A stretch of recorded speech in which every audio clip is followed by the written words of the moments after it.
of breaking the law. But have the new rules designed to clean up the system left taxpayers out of pocket? Well, in Brighton now is the Green Party MP Caroline Lucas, and here in the studio, Sir Peter Bottomley, the Conservative MP for Worthing West. Caroline Lucas, it may be within the rules, but what do you think of what these 46 MPs are doing? Well, if it's the case that some of them are making financial profits out of this arrangement, then I think that is wrong. I mean, it's clear that some of these IPSA rules are having perverse effects, and I understand why MPs have no longer been able to claim the mortgage payments, and therefore they've been forced to move out and claim rent. But if they're doing that at a profit, if they're making thousands of pounds a month profit from doing that, then I think that is against certainly the spirit of the rules, and I think it shows that not much has been learnt since the last expenses scandal. Well, they'll be making thousands in profit anyway, because these properties are all going up in value, regardless of the balance between the rent and the mortgage costs. Well, in that case, I think we should be looking at what happens to those properties when they get sold, and we make sure that a substantial proportion of those go back to the taxpayer. We can argue about which way it's done and when that money goes back, but the bottom line is those properties were bought with the help of the taxpayer, and the taxpayer needs to see that money. Peter Bottomley, what do you make of that? Well, it's a fair argument. And first of all, this is a very stale story, because when IPSA changed the rules, people like me said they'd be paying out more in allowances to some MPs than they were paying in mortgage. They deliberately took that decision on balance. They said it was in the public interest, and this is the result. Well, calling it a stale story, I mean, you know, is up to you, but some people will think that sounds a bit out of touch. Sorry, when did this is public money we're talking about. Start. IPSA changed the rules, and during the parliamentary debates, some of us said this will have some perverse consequences. Yeah, but what do you think about what they're doing? You know, is it within the spirit? I mean, you know, MPs are not supposed to be making money from property that was bought with expenses, are they? I can see that argument. They had their mortgage interest paid. They didn't have the house paid for by the taxpayer. No, but they wouldn't be able to buy these properties without the taxpayer help, would they? Some would, some wouldn't. Some people have mortgages when they don't need to have them. Some desperately need them. The issue is, what's a sensible system? And I think that the report which founded IPSA said MPs should have allowances. What we're talking about here are expenses. If, for example, you said to out of London MPs, you can have an allowance of £5,000, £7,000, £10,000 a year, that is all you can get. Well, let's not rewrite the rules just yet. I mean, I just want to know what you think of the principle of what's going on. We're talking about the consequences of the rules, and the rules of the IPSA are the people who should be here. So you think they're doing nothing wrong at the moment? No, I think IPSA have got it wrong. I do think they. You think IPSA have got it wrong, but not the MPs who are benefiting from the system? were not allowed to continue with cheaper mortgages. They had to go for more expensive rentals. Caroline Lucas, what would you say to Peter Bottomley?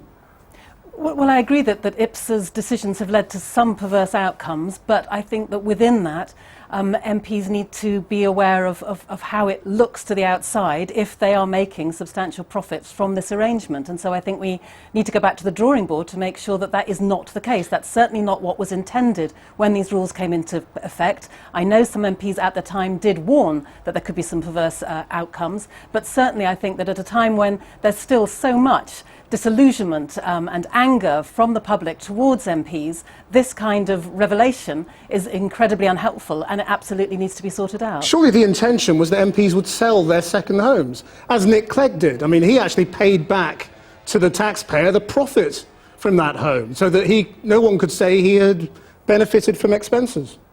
Shouldn't they all have done that?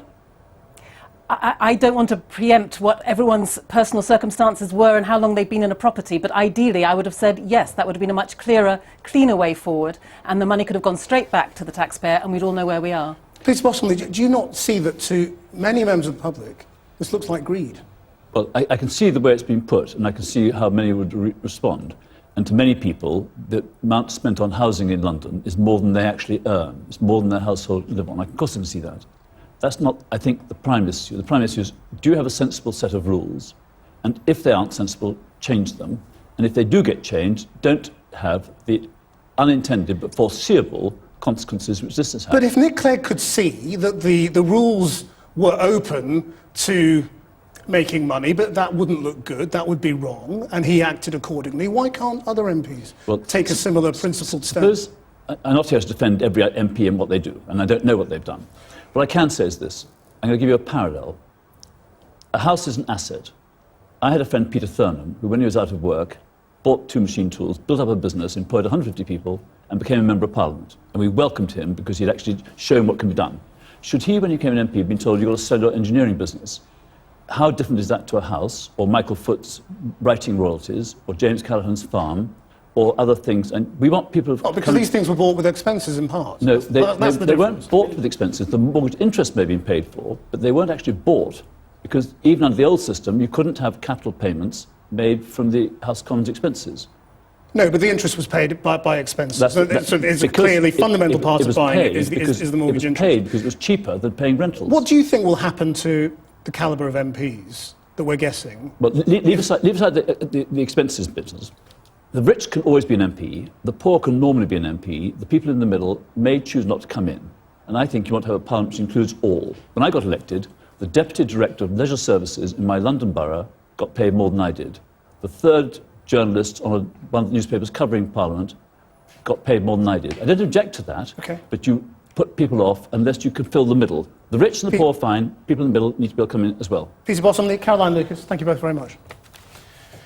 And for more on that developing MPs expenses story...